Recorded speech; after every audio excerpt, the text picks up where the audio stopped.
All right, we're live, baby. All right. Munif, guy. What Let is going on, me Mike? see Thank you on so my much for podcast having me. so far. What's Thank going you on, so much bro? for having me today, man. Not much, man. I'm just here hanging out, just doing some deals, having 15 meetings. I'm doing a 25-hour live this Saturday. It's gonna be great. 25 hours.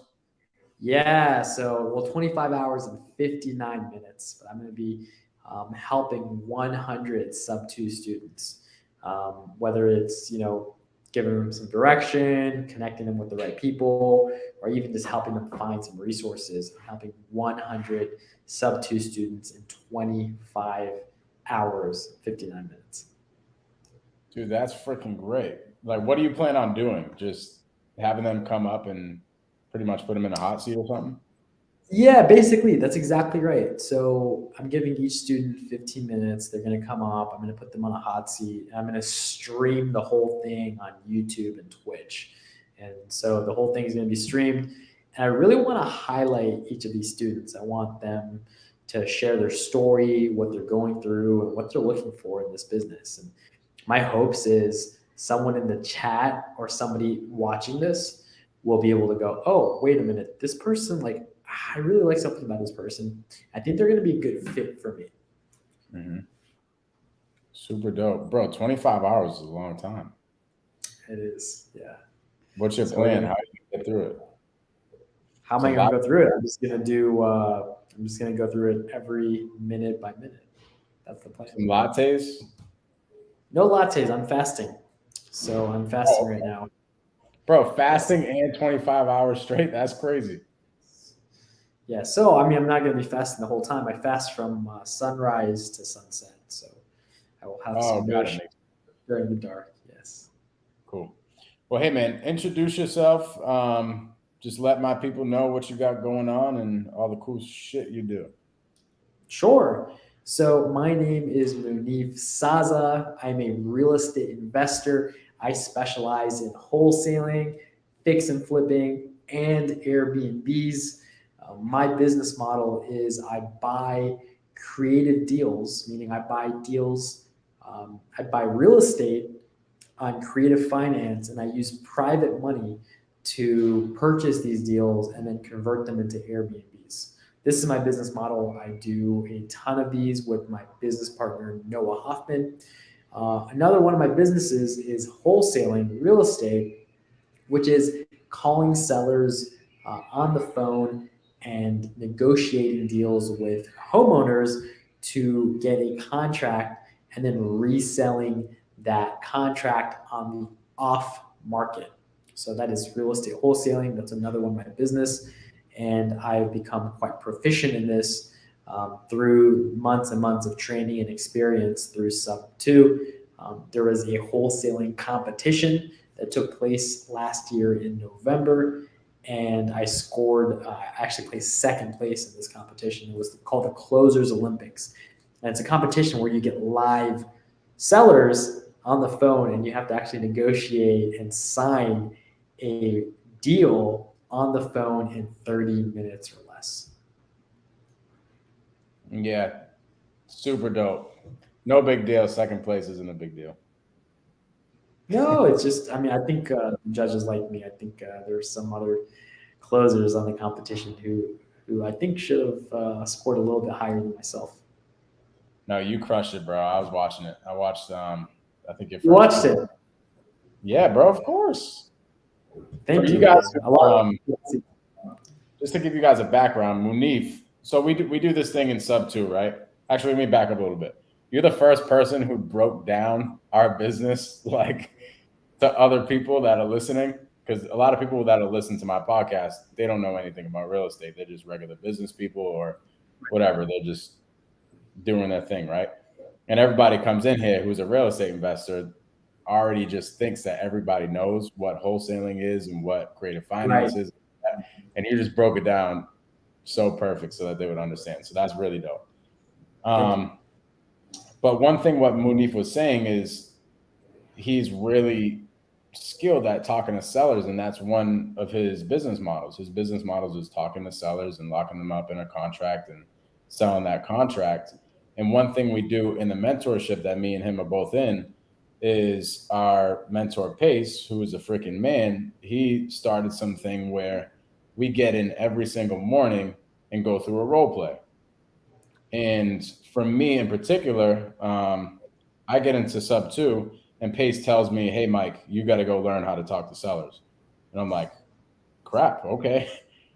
By the way, I didn't have a deal at this point.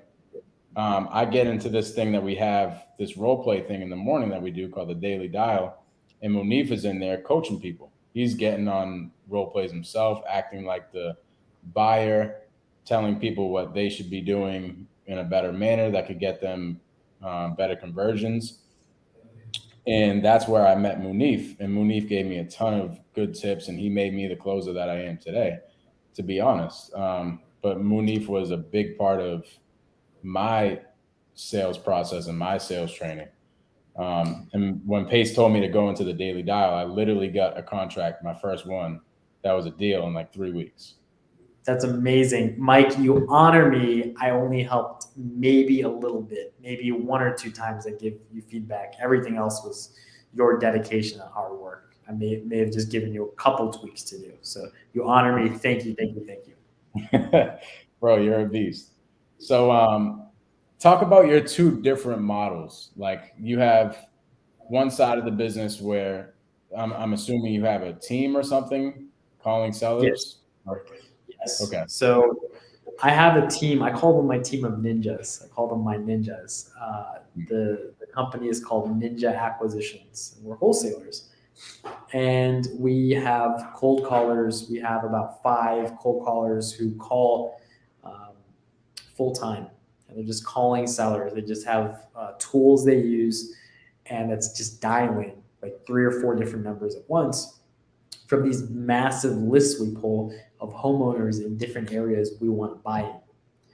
And so our cold callers are just on the phone, cold calling sellers when the tool just goes through these phone numbers and it locks into a phone number that somebody picks up and they say, hello. Our cold callers say, hey, what's going on, Mr. Jackson? Do you want to sell your property at 123 Main Street? If Mr. Jackson says, yes, I'd love to sell my house. I would like a cash offer. My cold callers will then submit it to one of my salespeople, my ninjas. My ninjas there get on the phone and they do multiple phone calls and follow-ups until they negotiate a good buy price for us, where we can actually buy this at a discount, where we can resell it to a fix and flipper or a buy and hold investor. We can resell that property for a profit. We rarely buy the property ourselves. We usually resell the property even before the transaction is complete. This is wholesaling, right? So say the seller says, okay, I'll sell you my house for $200,000 and we'll close escrow. Close escrow means to finish the transaction of the purchase and sale of the house. We'll close escrow in a month from now. We go, great, let's sign up the contract, $200,000. So we sign a contract. And now what we do as wholesalers is we find somebody who buy that property for $210,000. And we say, look, give us $10,000, buy us out of our position, and here's your contract. It closes a month from today. Here you go. We profit $10,000, and they get to buy the house and step in our shoes and close that transaction. So this is our business model for wholesaling. I started buying my own deals from my wholesaling company. I started buying and fixing and flipping these deals instead of reselling them. I started keeping them, which has been very interesting. It's been its own journey. But yes, I have a team. I have a team of cold callers who are dialing on the phone every single day. And I have a team of ninjas that get on the phone after a seller has agreed to sell their property. And they negotiate and they actually get the signatures. They send the agreements out and they actually get the signatures. And this is called closing. So somebody who's a closer is somebody who's good at negotiating a deal and getting someone to sign the dotted line. Oh yeah. How did that whole entire thing start? Like when you first got into sub two, did you have cold callers already? No, I tried and I lost all my money doing it because I had no idea what I was doing. So I didn't have cold callers when I first joined. I think I got them like a couple months in, and then like I spent all my money and I lost them. It was like a whole thing. And the reason was I wasn't very good at talking to sellers. I wasn't good at talking to sellers. And so I wanted to hone this skill set of talking to a seller on the phone and getting a signature by the end of the day. This is the skill set I wanted to hone. This is the craft I wanted to master. So what I did is, Mike, just like you, I went to the Daily Dial. And I went for months and months and months, and I was not as quick of a learner as you are. I was a very slow learner. It took me months and months and months before I got my first deal. And even that first deal I got, I didn't even close the deal. It was somebody else. It was Brandon Duran who actually closed the deal. But it was my first deal. I split it with him and another partner, and we split it 3 ways. I got $4,000. That $4,000 changed my entire life. Holy crap. So what was the timeline of you getting into sub 2 and then you having VAs and essentially losing the money on that? Man, it's crazy. Like, so this is the timeline. I joined sub 2 in March. I Of 2021? Yeah, 2021 I joined sub 2, March. So it was just this last year. I start going to Daily Dial in like end of April, May timeframe. I start going to Daily Dial. I'm like I'm not really good at this. I'm just practicing. I was so bad at talking to sellers. In the fake role play we have in the morning, I literally hung up my phone because I was so nervous to role play. Like, bro, like you've done the role play. We like role play and pretend to be a buyer or a seller in a negotiation in front of like 70 to 100 people every morning. I was so scared. I like stopped. I was like, yeah, I'm hanging up the phone. And I like hung up the phone because I was like so nervous. So I was at this like really low starting point, and it took me a lot of time and effort to get better bit by bit. And so like I start the role plays in like March and April. April, May of 2021. I want to say around end of June, beginning of July, I like spend a bunch of money getting like, cold callers. I think in July, like 2 weeks before I got the cold callers, I closed a deal of like 4K, right? I got $4,000 doing that JV with Brandon Durant. So I do the JV with him, get $4,000. A couple weeks after that, around July. That's crazy, bro. That's the same exact month that I got my first deal. Really? We got our first deals at the same time. Yeah, that is nuts. It's amazing. July last year. Mm-hmm. That's dope. So I got my first deal, right? And then I got a second deal for $14,000, like in August. I spent all that money, so about 18,000. I spent it all on VAs, and like I had VAs for like a couple months, right? I hired too many. I hired like a ton of VAs at once instead of getting one VA and training them. I got like too many at once. I was like, let's just go make some money. And I like didn't know how to pull lists. I didn't know how to skip trades properly. I didn't know how to like manage my CRM and my systems. So I just spent money on these cold callers, and they produced they produced some leads, but like some of them didn't produce leads. Like I didn't really know how to manage them properly. So what ended up happening is like in October timeframe, I ended up having to let them go. That was really sad. Like my money was going there. I ended up having to let them go. It just wasn't working out. And instead, what I was doing in my business was I was having people submit their leads to my business, meaning say somebody has a VA, a cold caller who, says, yeah, I want to sell my house. And they bring it to you, Mike. And you're like, you know what, this one, I don't want to call the seller. It's, it's too complicated, or it's a pain in the butt, or I'm too busy. They can send it to me, another company. I'm a separate company. I'll talk to those sellers. And if I get a contract, I'll split any of the money we make with the person who brought me that lead. So that was my business model. I was literally joint venturing with people who were producing leads from their marketing campaigns. And I would joint venture with them. And now I didn't have to spend any money on my leads. Other people were spending money. And I did that for a while. And we've grossed, I want to say, at least 6 figures doing that. We've grossed 6 figures doing just that joint venture partnership. And now we're like, okay, let's get our own cold callers, let's get our own teams, let's get our own people. And now we're paying cold callers, and we're kind of redoing it, but very, very carefully. And we're being very focused on our lead management. Love that. So in October, by the time you were getting rid of your first VAs, you were essentially branding yourself as a closer. Everybody knew Munif is coming up in the game in the daily dial. He's crushing it. Let me have him close my leads. Is that kind of what happened? That did, a lot of that did, but by then, man, I didn't want to talk to sellers, man. Like I'm like after the Closers Olympics, like I was done. I was like, I'm done talking to sellers. This is interesting. Yeah, dude, I got like closed out, bro. Like I was like, oh my gosh, like if I have to talk to another seller, like just shoot me, like come on.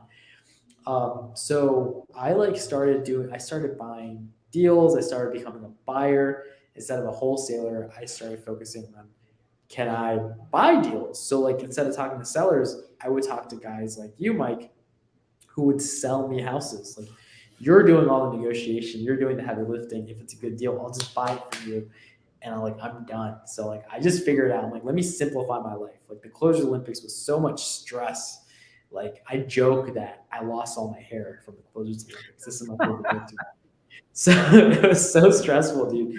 I was like, I don't want to do this. And like I barely talk this. I can do it. I know I can do it. I just barely do it. It's like running a marathon, like your first marathon ever, and you get like second place, and you're like, that was terrible. Like that was a lot. Like I don't want to run anymore. Like I'm cool. Like I'm just gonna drive and bike. Like I love cycling. I love swimming. I'm like, I don't need to run anymore. So that's a little bit. I know that. So you really aren't talking to sellers anymore. Bro, I have a team. Like my people talk to their seller, and I know how to. And if you give me a seller to talk to, I'll buy the house, right? It's just like I have a team. I have people for it. I want to be a business owner. I don't want to be a business operator. So what I've been doing, bro, is like my skills translated, right? Like my ability to negotiate translated. So I get private money like this. So like it's the same thing. If I have a private money conversation, like now my sales calls aren't like on the phone with sellers. It's Zooms with private money lenders saying, hey, I need $500,000 of capital investment for this RV park that we're going to build, right? These are the sales calls I have, and I get the money, right? Like this is what I do. So like I don't need to go talk to the owner of the RV park. I'll go buy it from a wholesaler who's already done all of that. I can now do something else. I can do something, in my opinion, is a little bit more elevated. I can raise the capital to go then own that RV park. Mm-hmm. So this is what I like to do. And then I can bring on a team of people to turn and manage and renovate that into, let's say it's not an RV park. Let's say it was a multifamily deal. I can turn those into Airbnbs. And even if it was an RV park, I can build tiny homes on that RV park and put those tiny homes on Airbnbs. This is the kind of lifestyle I want. This is the kind of business I want. Talking to sellers and wholesaling is great, but like I personally, being a wholesaler and closer and caller, I got wholesaled out, man. I got closed out, dude. Just like, yeah, that's funny. Hayes says that a lot. He's like, dude, all these wholesalers burn out. Like you'll never see a wholesaler that is just wholesaling for like more than 5 or 10 years or something, whatever he said. I forget the exact one. Like 9 months, dude. I was like, this is 9 months. Legit, dude. And I mean, I'm at the point right now where I'm trying to lift out of talking to sellers, and I'm like slowly doing it. So I'm super interested to see how you lifted yourself out of the wholesale business. Like, how did you train what does your team look like? How did you train your team to close these leads? Because you still have the wholesale business running, right? I still have it running. It's doing very well. We always, like, every quarter we're growing and making more money, which is really good. That's like a Mhm. really good thing. We're making more money every quarter. So the way I trained them was, what I did, and people might disagree, but like I just threw them into the fire. I was like, hey, like here's the like, go to the daily dial, learn from me, learn from the other closers, and then like I want you to solve your own problems and I want you to figure things out. I can provide the leads and I can provide the dispositions. Dispositions, for those of you who are watching and don't know, dispositions is when you have a deal and you need to find a buyer who will buy out your position in that deal. So I would tell my people, hey, all I need you to do, I'll give you phone numbers from leads, call them. I got everything handled. And if you're stuck, you can figure it out. I want you to learn how to be resourceful. If I handhold you through everything, you're never going to learn. So my people literally would watch my videos, would go on the daily dial, would watch Pace's videos, and they learned a lot of it through trial by fire. I gave them direction and guidance, but Mhm. they did it. I wasn't afraid. Like they would be afraid. Like, what if we lose this deal? What if we lose this deal? It's like, hey, I'm not afraid of you losing the deal. I am more afraid of you being afraid and living out of fear. I want you to just go for it and try things and then mess up and then learn from your mistakes. That's really how I train people. You can take it like some people don't like that. They're like, no, I handhold and I train, and I'm like, nah. Like I like letting people go and like make mistakes and learn. And Mhm. we've been making money along the way, and that's been working for us. And that's very much my style. I'm very like laid back and like I like just trusting people to get something done. And if they fail, it's okay. But if they do it, they did it without my involvement, which is very important. Yeah. Would you say that attracting the right people too is a big thing for that? It's huge. It's actually everything. Like my interview process is like, uh, it's I have to like them. I have to like their why. I have to like their demeanor and their personality. So um, it is important. And so people, it's interesting. People say, beneath, like a lot of your closers on your wholesaling team, they sound like you and they close deals like you. And it made me wonder. I'm like, why is that? And now that I think about it, it's probably because I'm attracting people who like the way I talk on the phone and who like my Mhm. demeanor when we do sales. So they're like, they can resonate with that more than maybe somebody more forward or more assertive, or aggressive even. So that is probably why, the team I have, they talk the way they do. It's similar to my style. It's because they're probably attracted to the way I speak and do Man, that business. makes a ton of sense because a lot of people are listening to how you have conversations and they're looking at you like, hey, I like the way that dude talks. It Right. resonates with me. There's other people like the dude that you were next to on the Closed Olympics, RJ Bates. You guys have a completely different sales Very technique. different. You know Yes. what I mean? Like it's like night and day. But a lot of people would probably look at him and be like, yo, I really resonate with him. Like, Yes.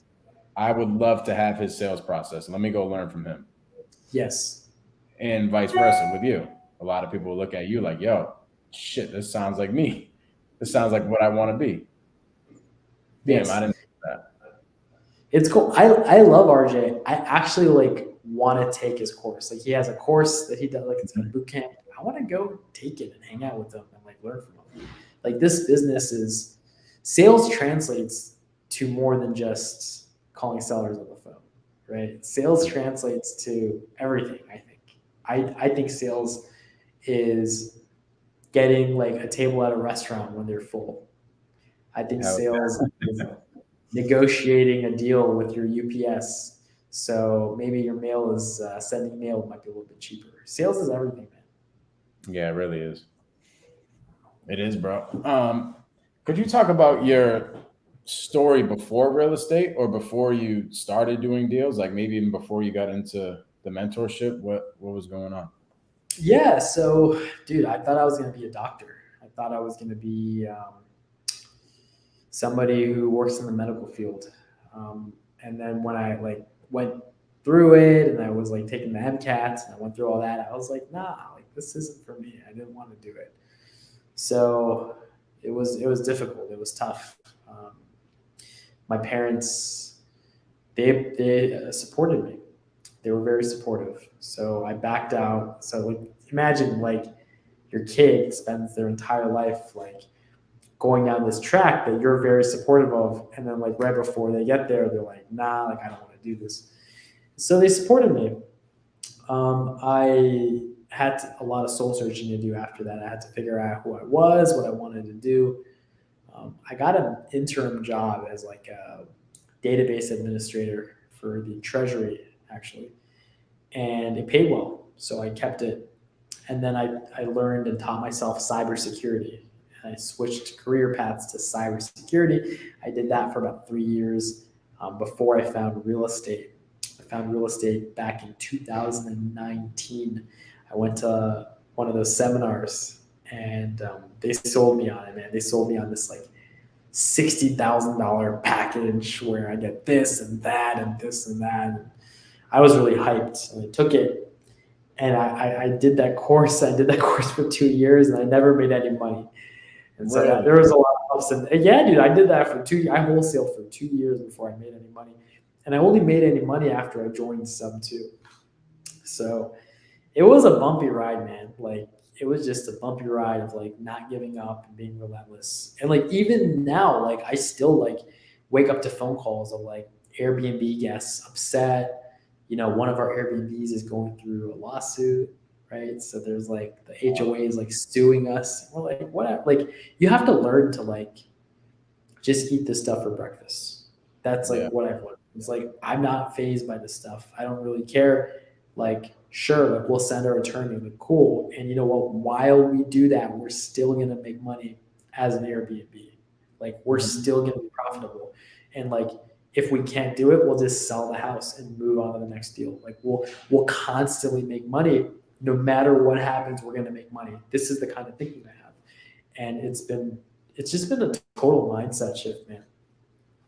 Yeah, it's super important. We had a bunch of dude, legit 3 deals in the past, I think, month that went down the gutter because of title issues. Wow. Um, which would have been a shit ton of revenue. And up here in Boston, these spreads are much bigger than most parts of the countries.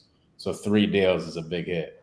And on a lot of them, it wasn't until the last one where I just completely just started thinking, all right, this is just it's part of the game. Like charge it to the game. It's part of the game. It is what it is. Just keep moving. It's a numbers game. For every 10 contracts that we got, 3 of them are going to have these issues. But the first two, I was like, damn, what the heck is going on? But Right. that mindset shift is super important. Right. What do you think the difference was between the 2 years that you were spinning your tires with this other mentorship, then getting into sub two, and all of a sudden you get a bunch of deals? That's a really good question. That's an excellent question, actually. The difference was my focus. When I was doing this stuff for 2 years, I was doing a little bit of everything. So I didn't really have clarity or focus. But when I joined Sub 2, I only focused on talking to sellers. So I felt like all my energy was condensed into this ball of light that was known as talking to sellers. I didn't care about comping. I didn't care about repairs. I didn't care about anything. I didn't even care about the market I was in. All I wanted to do was talk to sellers. That's all I cared about. All I cared about. So that level of focus got me to where I am today. I only focused on one thing. And so when I was laying the foundations brick by brick, it was stable, it was flat. It wasn't this house of cards, it was a brick house that I was building. So my advice to anybody who's a little lost, who's not really they haven't figured it out, my advice is focus. Focus on one revenue model, and in that revenue model, focus on one thing and get really, really, really good at it where you're indispensable in your industry. I like that. That's really good advice. I actually, my sales guy right now, who I'm training, he keeps using seller finance as like a safety net in his conversations, right? To the point where I was just like, hey, bro, we're not even focusing on seller finance anymore. Trash it. Throw it out of your tool belt. Because realistically, like the way my business model is right now, seller finance, it just isn't appetizing. Like we're only wholesaling.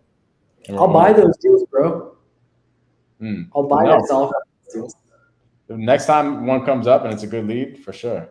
I will, so like if you get it under contract, like where are you marketing? In Boston. Oh, I don't buy in Boston. Never mind. I don't blame you. I don't buy in Boston. I'm sorry. So, unless are there Airbnbs there? How's the Airbnb game there? Closer to the city, but we don't really market to the city. We market in the suburbs. So, like, it's just isn't the best market, bro. We're making some moves here in the next coming weeks. When you go to a different market like Atlanta, like Charlotte, like Columbus, you know, these markets, even Houston, Dallas, these are good markets. I love these markets. You know, you can sell cash. I buy cash in those markets too. Cool, man. Sure. But yes, but seller finance, like you can assign those, and those are great. I buy those. All my Airbnbs I bought from wholesalers like you that had like a sub 2 or seller finance deal, and they didn't want to keep them. And I'm like, I'll buy it. I'll give you 10 grand. Here you go, and I'll buy the house, and I'll just buy it with the financing in place. Yeah, I love it. Yeah, next time, well, we're thinking Florida is where we're moving to as far as a market. So for sure, once those come up, we're going to. But as far as Boston, the seller finance deals just aren't that appetizing. Like, yeah, we can maybe wholesale it for $5,000, $10,000 assignment fee or something to a buy and hold investor up here, but it's just like it takes too much time out of our process, and it screws up our vision. You know what I mean? So that's why I literally. It's so funny that we're talking about it. I had to tell my sales team, yo, we're throwing it in the trash for now. This makes sense. This is actually, I like this business move because you can get more bang for your buck. Like cash, I mean, you get bang for your buck, man. And the thing is, like, there's the creative finances. I mean, I love creative finance, but as like from the wholesaling side, you really have to push. Like you have to really be good, and then you still like get these small fees. I mean, it's fine, but like the skill set you need to know for cash, and the spread on cash deals is very different than the skill set and the spread on seller finance deals, right? Mm-hmm. So like, I don't know, man. Like I understand seller finance deals are really good to keep, or you know. Yeah, for sure. Yeah, unless you want to like you want free leads. Like if somebody's really skilled, here's the thing, right? Like if you don't have the team, but you have the high skill set, you can go to wholesalers who are just like, yeah, I'm not spending my time on these seller finance leads. You can go and turn those into money, and that's really resourceful. But that's hard to scale a business like that. Yeah, for sure. Yeah, man. So that's kind of where we're at. We're thinking about going to a different market, and when we do that, 100%, we'll be ready to start buying our own deals as well, but also keep wholesaling any seller finance deals that we got. But just like in our market right now, man, it's just like I haven't had too much luck with it. Nor are the spreads that great. So I would just like, yo, we need to laser focus on automating this thing so that we can go start buying deals, you know? Yeah.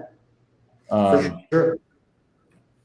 So could you tap into like what you do as far as mindset things, like when it comes to this business in general? You touched on some things already, but do you have any daily routines that you do or anything like that? Yeah, I practice gratefulness. It's like a big practice of mine. So I do like gratefulness meditation at least once a day. At least once a day, I do gratefulness meditation. I also visualize a lot. But I don't. I've always done this. It's called daydreaming. This is what I've done since I was a kid. I've always so I'm a visionary, and I've always daydreamed as a kid. But I've never daydreamed things that were unattainable. I like to daydream things that I know I can get. I just so when I'm in the shower, I like to daydream, and that's me visualizing, and it's just daydreaming with intention. So I can see the money hitting my bank account. I can see the cash flow. I can see the Airbnbs I own. I can see the six-figure checks coming in every month. So this is what I do, and I don't know. Some people might call it loony or cuckoo or whatever, but this is what I do. No, hell no, bro. You got I've been digging deep into a lot of people who are really successful, and everybody does that. You have to. Marlon was telling us a story on his morning show the other day where he was talking to Grant Cardone's partner. Mm-hmm. And, he's like, "That's all I do. That's the secret. I do it for 10 minutes a day or whatever he said, and I just visualized 3 to 5 years out." He's like, That's my superpower that allows me to do the things that I do for Grant, which is super dope. Do you do it intentionally? Are you going into the shower and knowing, hey, this is my time to go? No, I like to take long showers, and my mind wanders, and I just drifted to I want to buy 2 Airbnbs this month, and I just think about Airbnbs. I can just imagine the kind of conversation I'm going to have with a wholesaler, talking to private lenders. I just visualize these things, and they manifest. Whenever I see an opportunity, right? Let's say I need private money, and I'm looking for it. I see it everywhere. I think about it. I visualize it, and it comes like this. So this is have you ever read the book The Secret? Mm-hmm. It's like The Secret. It's just the power of thoughts and the law of attraction. And I Yeah. believe in it. I think it's true. I think there's power to words. There's power to thoughts. And if you stay, it's like focus, right? If I'm really focused, I'm gonna get it. It's like that saying. It's like if I'm a man with a hammer and I just hammer all day, I'm only gonna see nails everywhere. Oh, that's good. That's what I think. That's good, bro. Um, so what are some mindset blockers do you think that was blocking you from before? I know you said the focus part, but were there any other mindset blockers? Yeah. Bigger numbers. I would get scared at bigger numbers. I think part of me felt unworthy or undeserving of bigger numbers, and that got in my own way. Whereas after say the Closers Olympics, where I literally believe I pulled off a miracle by just I think part of it was skill, but part of it I think was being at the right place at the right time, saying the right things, getting the right sellers, having the right judges. I think it was a combination of this, and just that experience alone was so um, it was life changing, you know, and I think it removed a lot of limiters I had on myself. Whereas when before, maybe if I was raising 75,000 for a deal, I'd be nervous, I'd be biting my nails, I wouldn't be very sure of myself. But after, it was easy. It was yeah, this is what I do. I raise money. And so the numbers I've been dealing with are getting bigger and bigger. And I realized that if I just pull these limiters out of my head, the numbers can grow faster. The transactions and the numbers I can deal with can grow faster. And this is what I think mindset's about. You have to put the work in. You can't visualize in the shower all day and meditate and be grateful and not work. You must put the work in. But what happens is you don't get in your own way when the numbers get big. Yeah. So that must have been crazy, bro. Thinking about it, coming from March 2021, where you didn't know how to talk to sellers, you weren't doing any deals. So when was the close of the Olympics? Like October or something? November 5th of 2021. And all of a sudden, you almost win the damn thing, Yeah. which, like, by the way, is one of the biggest shows in wholesaling, I would say. Yeah. Every single year. Like, bro, that's a big deal. So what happened after that? Like, how did his mind change after the closed Olympics? Well, I was done talking to. I was like, you know what? I'm taking a break from this. My current partner Noah Hoffman sends me a message on Instagram that says, "Hey, bro, we should JV on an Airbnb together." JV, for those of you who don't know, JV means joint venture or partner on a deal together. So he said, "Yeah, we should partner on a deal." I'm like, "Okay, great. I'm actually looking at one right now." And it was a deal my cousin had that he was trying to get rid of. And we looked at it, and Noah liked it. He said, "Let's buy it." We said, "Okay." And we're signing the paperwork. And Noah's like, "Well, how much money do you have?" And I'm like, "I have no money to buy this deal. How much money do you have?" He's like, "I just refinanced. I'm cash broke. Crap, how do we do this?" And I tell Noah, I say, "Noah, I have a feeling I can raise private money. I just like have a feeling."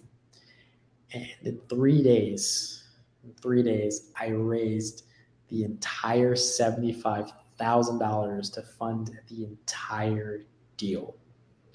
And that deal was our first deal, and it nets us after paying everybody at least $5,000 a month. Holy shit.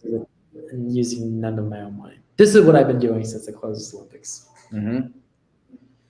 That's crazy. Yes. So do you think the closed Olympics gave you confidence in that? Yeah. Like, oh, Yeah. dude, I can do this shit. After that, I was like, okay, like, because I didn't believe I was even worthy to enter.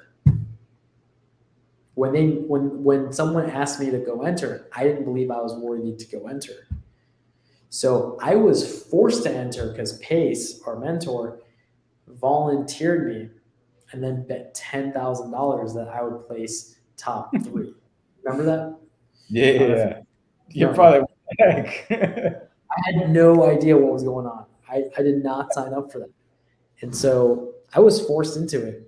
But what it taught me was, holy crap, not only was I worthy to enter, I was actually a worthy competitor against people who've been in the business for decades. I was a worthy competitor. And so what that taught me was like, where else am I worthy? Where else am I a worthy competitor where I might not think I am, but I am? And so it's removed a lot of blockers and given me confidence where maybe past me would have been like scared or hesitant, but current me is like, no, go, go, go. We'll figure it out as we get there. Holy crap, bro. So it was literally like, it was in there always. Yes. Think about it. Even back in March 2021. Yeah. And we all have it. We all have it. It's all in here. And it's like, we just get in our own way. We're just afraid. We're just afraid to do it because in our DNA, we have these blockers that we put on ourselves. Because if we do something we're not supposed to, society in our human society, we get outcasted, we get exiled, we get shunned. So we have these programs on how to behave so we don't step on other people's toes. But if you think about it, those blockers are removed when let's say you come across some money or you do some deals or you go through some hardship or you go and fight a war and you come back and you've done things. You are assured in yourself and your ability to do things. Those blockers kind of come down. I think this is my theory. I'm not sure. Well, that's what I was going to ask you. I was like, if somebody didn't have a chance to get on the closed Olympics or something like that, how do they get rid of the blocker? They just have to go do things that make you uncomfortable, right? Like the closed Olympics was the highest level of uncomfort or discomfort I've been in. And for anybody else, like if you're not in the closer Olympics, like cool, but like do things that make you, and the more uncomfortable they make you and the better you do them, the sharper and better you'll be, the more confidence you'll have. If you're not comfortable driving a car and then you just do it and you push through it and then you get really good at driving, you're going to get confidence. You're going to build self-esteem, and you just keep repeating that process. Yeah. I mean, the same thing probably happened when you locked your first deal. Yes. 100%. Yeah. Makes a ton of sense. So Mike, I'm so sorry. I have to go. I have to call one of my people before my next meeting at 4:00. It's all good, bro. So I have You're to go. Man, I get you. Dude, I appreciate you coming on here. You're amazing.